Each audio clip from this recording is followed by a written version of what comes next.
Dalawang high-value drug personalities ang naaresto sa magkahiwalay na implementasyon ng search warrant sa Barangay Imbargo, Osami City nitong May 25, 2026. Pinangunahan ng Osami City Police Station sa pamumuno ni Police Major Agustin Arazo, katuwang ang 2nd PMFC MUK PPO, PDEA, PDEO at 1002nd RMFB-10 ang serye ng operasyon laban sa mga target na drug personalities.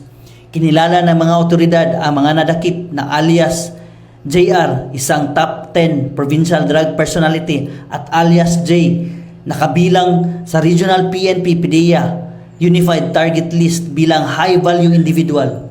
Sa implementasyon ng search warrant na inilabas ng Regional Trial Court Branch 35 Osami City, nakumpiska mula sa mga sospek ang mahigit na 10 grams ng hinihinalang shabu na may kabuang tinatayang halaga na halos 68,000 pesos.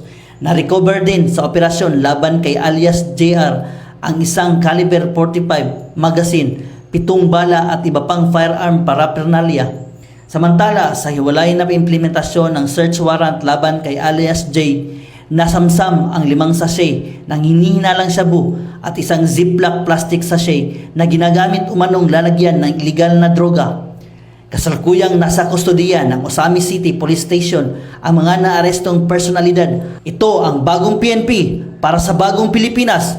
Serbisyong mabilis, tapat at nararamdaman. Mula dito sa PRO 10 Misamis Occidental Police Provincial Office, ako ang inyong Police News Network Correspondent, Police Corporal Riwel Gildayo, alagad ng batas, tagataguyod ng Balitang Pulis.